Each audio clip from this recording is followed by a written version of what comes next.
안녕하세요. 말씀과 함께 새롭게 오는 소망의 아침입니다. 프랜시체는 세상에 하나님을 보여주는 것이 교회의 목적이며 동시에 결혼의 목적이기도 하다라고 이야기합니다. 신명기 22장 13절로 30절까지 말씀을 본문으로 하여 타락의 시대, 순결은 저항이다 라고 하는 주제로 함께 은혜를 나누길 원합니다. 우리는 신명기 22장 1절로 12절을 통해 창조의 질서와 이웃사랑을 실현하는 삶에 대해 묵상했습니다. 이른 짐승을 돌려주는 일상적인 행동, 같은 옷을 남녀가 입지 말라는 경계, 옷단에 술을 다는 작은 순종까지 모두 하나님 백성으로서 세상과 구별되어야 할 삶의 윤리였습니다. 하나님의 말씀인 성경이 삶의 기준이 되고 길이 되며 답이 되도록 살아내는 것이 그리스도인의 삶입니다. 말씀이 가르쳐주는 대로 순종하며 따르기 위해 잘 경청하거나 묵상하여 삶의 자리에서 실천해야 합니다. 어제 하루 우리는 삶의 작은 자리에서 하나님의 질서와 사랑을 어떻게 실천했습니까? 혹시 이 정도는 괜찮겠지 하는 생각으로 관계의 선을 흐리진 않았습니까?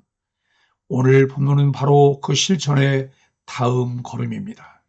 어제는 삶의 외형과 행동에서의 구별됨이었다면 오늘은 가장 은밀한 관계, 곧 성과 결혼의 거룩함에 대한 하나님의 뜻입니다. 하나님은 우리가 관계의 경계를 무너뜨리는 세상 속에서도 언약 백성답게 살아가길 원하십니다.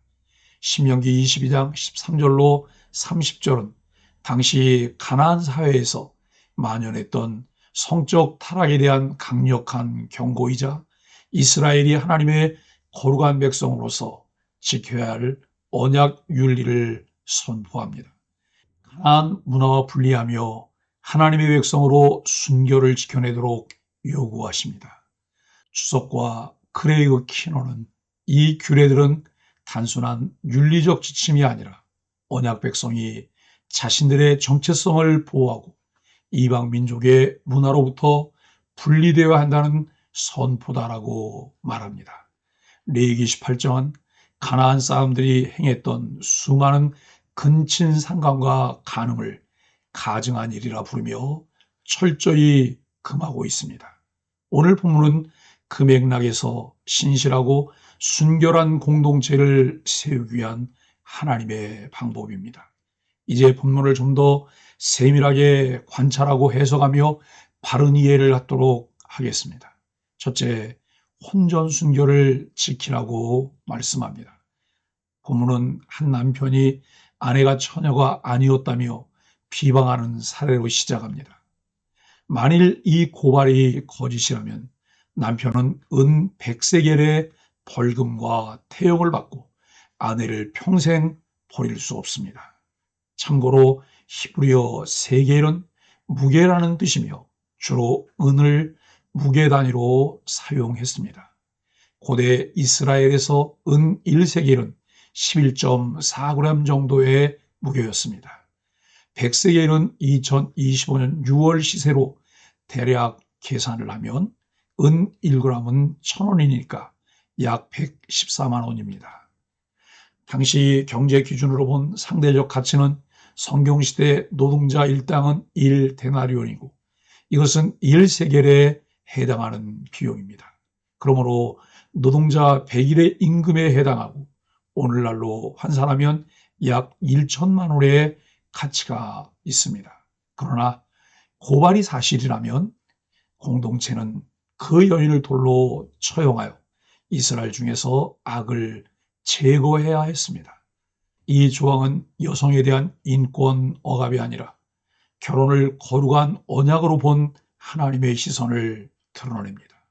하나님은 사랑이라는 감정보다 언약의 신실함을 중시하십니다.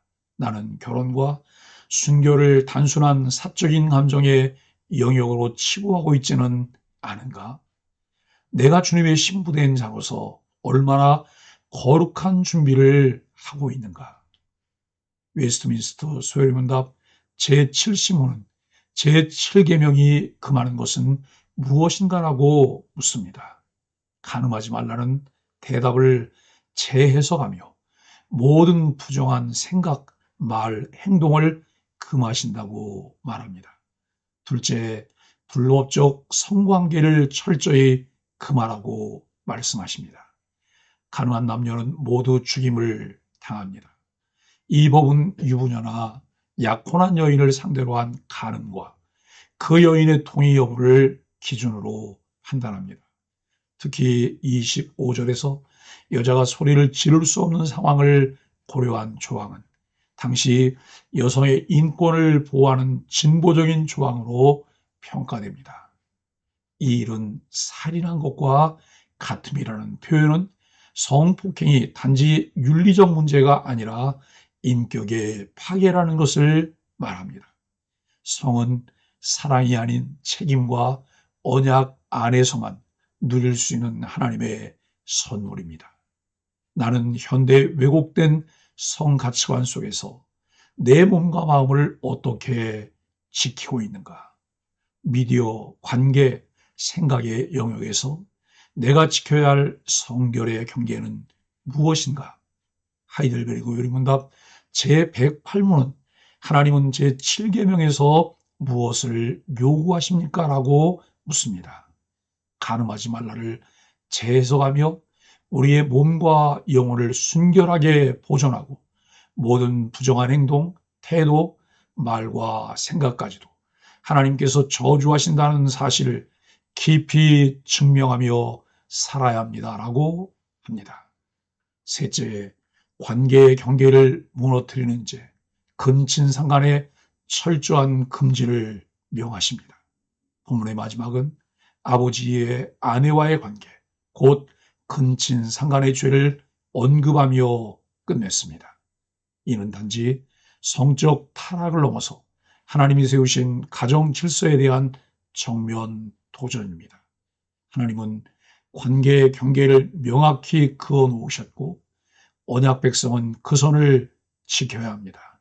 윤리와 가치관이 무너진 이 시대를 타락의 시대라 말하는 것이 이상하지 않습니다. 성경이 가리키는 순결은 이 시대를 향한 저항입니다. 사랑하는 소망의 가족 여러분, 하나님은 모든 이 시대의 타락을 보시며 경계를 세우라 말씀하십니다. 우리는 경계를 무너뜨리는 시대, 어려운 시대에 살고 있습니다. 사랑이라는 이름으로, 자유라는 명목으로 인간의 욕망은 하나님의 질서를 넘보며 무너뜨립니다. 그러나 언약 백성은 그렇게 하지 않은 사람들입니다. 엘리야 시대에 바알에게 무릎 꿇지 않은 7,000명이 있었듯 오늘도 하나님은 성결과 정절의 깃발을 드는 소수의 거룩한 자들을 찾으십니다. 오늘 본문은 언약 백성들에게 주시는 말씀을 마음에 깊이 새깁시다. 하나님의 언약 안에서 모든 관계의 경계를 지키는 거룩한 백성으로 살아갑시다. 세상의 유혹에 경계를 세우고 예수 그리스도의 신부로 단장된 순결한 자로 살아가는 소망의 가족들이 되기를 예수 그리스도의 이름으로 간절히 축복합니다. 함께 소망의 아침 기도를 드리겠습니다. 타락한 시대 가운데 거룩함과 순결함을 지키게 하소서. 모든 가정이 하나님의 언약 안에서 관계의 질서를 따르게 하소서.